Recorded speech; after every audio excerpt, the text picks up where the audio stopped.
السلام عليكم ورحمة الله وبركاته.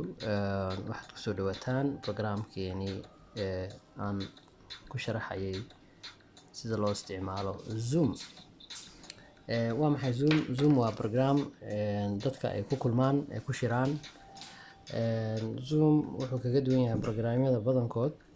waxaad chance u helaysaa ilaa 100 qof ayaa hal mar ku kulmi kara, kuna sheekaysan kara, isaan arki kara, qoraal ahaan isku qori kara.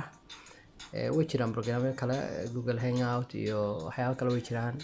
WhatsApp kale way jiraa oo isagana waa dad tiro kooban, laakiin kan wuxuu kaga duwan yahay waa app ilaa 100 qof ayaa hal mar meesha u iman kara, hal marna is wada arki kara.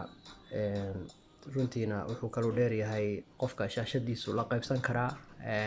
haddii dadka ay doonayaan ka kala faa'iideystaan waxbarasho ahaan u isticmaalaan laftirkeeda. marka faa'iidooyin badan buu leeyahay. marka hadda waxaan doonayaa inaan idin tusiyo ama idin sharaxo qaabka loo soo dejisto.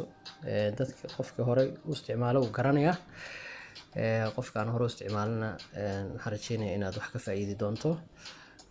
marka koowaad waxaa galaysaa App Store-ka oo ah meesha inta badan qof kasta oo mobile leh ama muxuu ahaa iPhone ama Android nooc doona ahaado, meel kasoo dejisto programyada mobile-ka ugu jira nooc doona ahaado waa App Store-ka. marka kaasaan taabanaya. markaan taabto ayaa waxaan ku qorayaa programka aan doonaya inaan soo dejisto oo magaciisa ah Zoom. intaan waan ku qorayaa Zoom, kadib waxaan leeyahay search raadi.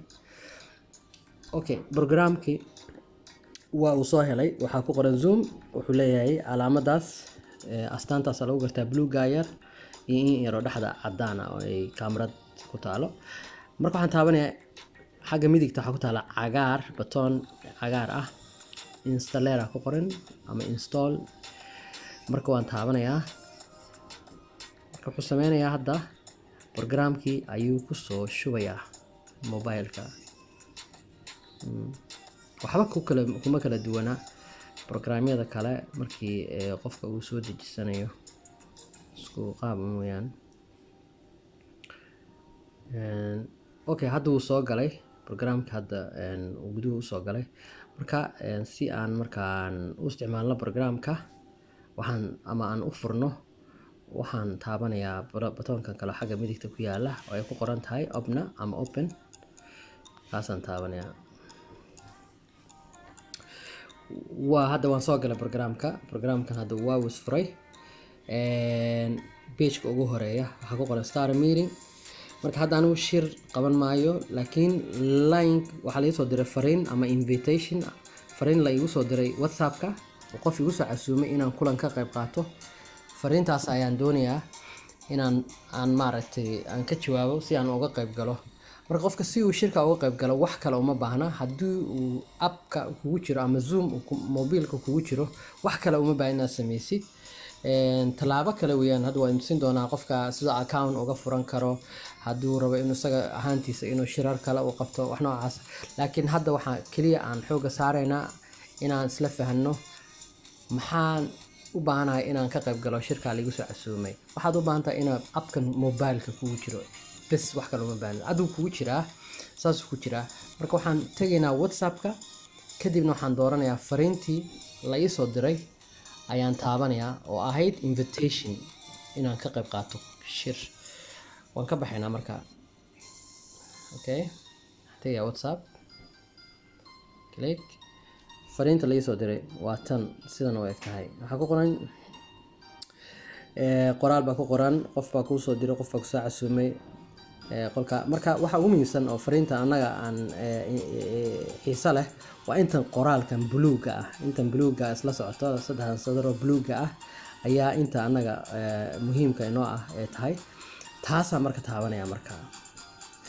markaa taabto wuxuu leeyahay si aad Zoom-ka uga qayb gasho ama aan linkigan aan u galo, wuxuu leeyahay dooro Zoom-na already wuu jiraa. kaasaan taabanaya. qolkiiba markaa doonaya inaan galo, magacaan ku galayo, magaca doontaad ku qoranaysaa, waad geli kartaa. marka magacaygaan ku diisanayaa. hadda waxaa laga yaabaa hadda maadaama aan horey u tijaabiyey marka hore inuu ku weydiiyo ma ogashahay mikrofoonka inaa I agree inaad taabato oo okay laba goor ku dhufato kadibna magacaaga ku qor buu ku leeyahay. marka ana horaan u ogolaaday inuu mikrofoonkii kaamirada programkaan u ogolaaday in la isticmaalo. marka hadda Kamaal baan ku qoray kadibna okay baan leeyahay. kadib wixii markaa ka dambeeya gudaha u gelayaa qolka.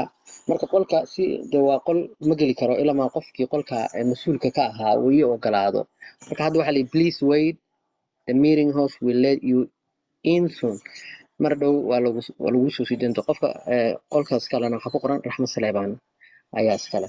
marka waxaan ka codsanayaa Raxma inay ii soo deyso. markay soo deysana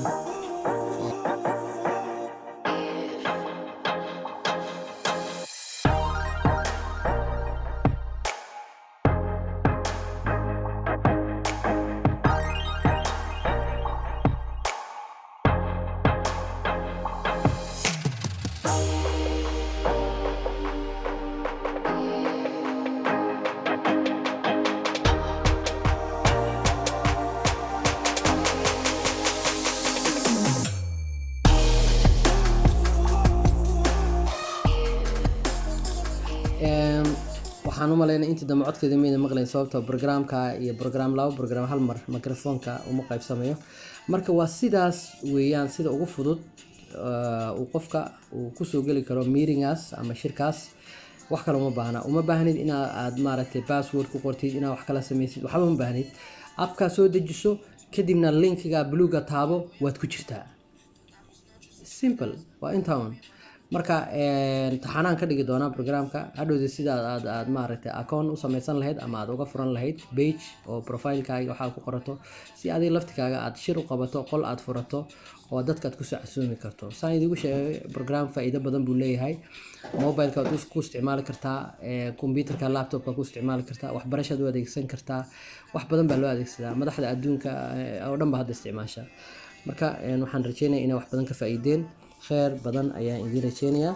عيد مبارك بإذن الله. السلام عليكم ورحمة الله وبركاته.